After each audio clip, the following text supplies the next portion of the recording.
Hello everyone, welcome to my YouTube channel Universe is Unique। आप सभी का मेरे YouTube चैनल पर बहुत बहुत स्वागत है। आई होप कि आप सब बहुत अच्छे होंगे, हेल्दी होंगे, खुश होंगे, फिट होंगे। तो चलिए आज के दिन की शुरुआत करते हैं एक न्यू इंग्लिश वोकैबुलरी वर्ड सीखने से। So let's start. आज है थर्सडे, जनवरी 25, 2024। इंग्लिश वोकैबुलरी में word of the day is stampede. STAMPEDE। Stampede का मीनिंग होता है भगदड़ मचना या मचाना। A situation in which a large number of animals or people start running in the same direction, for example, because they are frightened or excited।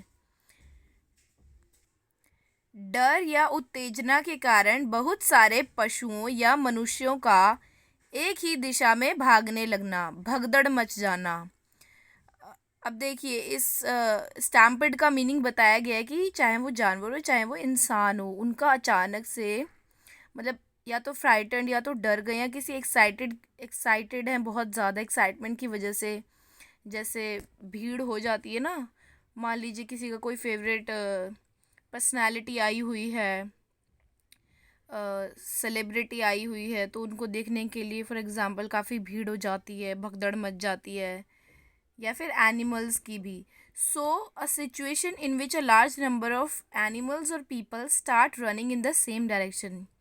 यानी कि stampede एक situation होती है जिसमें कि बहुत ज़्यादा नंबर में, मतलब बहुत ज़्यादा गिनती में या तो जानवर या फिर लोग भागने लगते हैं एक ही डायरेक्शन में, इन द सेम डायरेक्शन, जिसकी वजह से भगदड़ मच जाती है।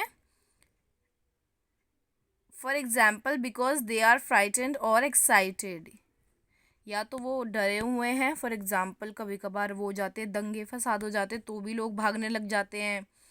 अगर मान लीजिए किसी बिल्डिंग में आग लग गई है, फायर अलार्म बज जाता है, तब भी लोग भागने लगते हैं, जैसे मॉल वगैरह में।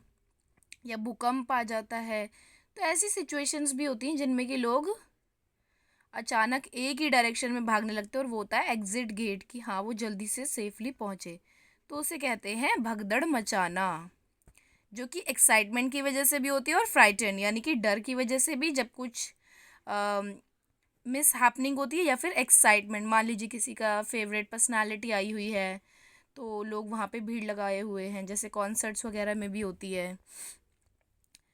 सो ये होता है स्टैम्पेड का मीनिंग। आई होप कि आपको इसका मीनिंग बहुत अच्छे से क्लियर हो गया होगा।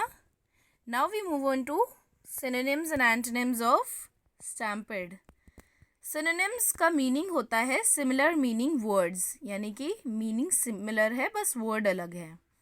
स्टैम्पेड के सिनोनिम्स हैं रश, फ्लाइट और rout. Now antonyms, that means opposite words of stampede, retreat, standing or recession. So these all are the synonyms and antonyms of stampede. Now we move on to example sentences to understand this word in a much better and easy way. So first sentence is hundreds of people were injured in stampede during Yemen charity event.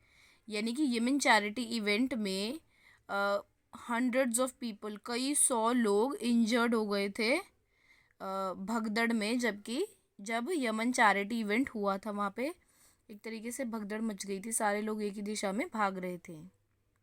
Now second sentence is there was a stampede for the exit. यानी कि exit के लिए वहाँ पर stampede थी, यानी कि भगदड़ मची हुई थी, बहुत सारे लोग एक साथ भाग रहे थे एक ही दिशा में, एग्जिट की तरफ।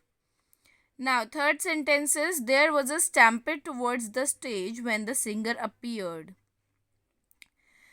इस सेंटेंस का मीनिंग है कि there was a stampede towards the stage, यानी कि स्टेज की तरफ जो है स्टैम्पेड, बहुत ज़्यादा भीड़ थी, बहुत ज़्यादा लोग भगदड़ इधर उधर जा रहे थे। क्यों? क्योंकि स्टेज पे सिंगर आ गया था या आ गई थी, जो भी था। So there was a stampede towards the stage when the singer appeared. यानी कि सिंगर के स्टेज पर आने से भगदड़ वहाँ पर मच गई थी, टुवर्ड्स द स्टेज, स्टेज की तरफ। सो आज की वीडियो में हमने सीखा इंग्लिश वोकैबलरी वर्ड स्टैम्पेड, जिसका मीनिंग होता है भगदड़ मचना या मचाना। बहुत सारे पशुओं या मनुष्यों का एक ही दिशा में भागने लगना, भगदड़। सो आई होप कि आपको आज की वीडियो का English vocabulary word of the day अच्छे से समझ में आ गया होगा, स्टैम्पेड। अगर आप मेरे चैनल पर नए हैं तो मैं आपको बता दूं, मैं अपने YouTube channel Universe is Unique पर डेली एक न्यू इंग्लिश वोकैबलरी वर्ड की वीडियो अपलोड करती हूं with meaning, synonyms, antonyms and example sentences. अगर आप मेरे चैनल पर नए हैं तो please subscribe to my channel to learn new English vocabulary words every day, so that it will enhance your vocabulary skills and you will become a good English writer or speaker. So that's all for today's video. Thank you so much for watching. See you tomorrow with new English vocabulary word. Till then, bye bye.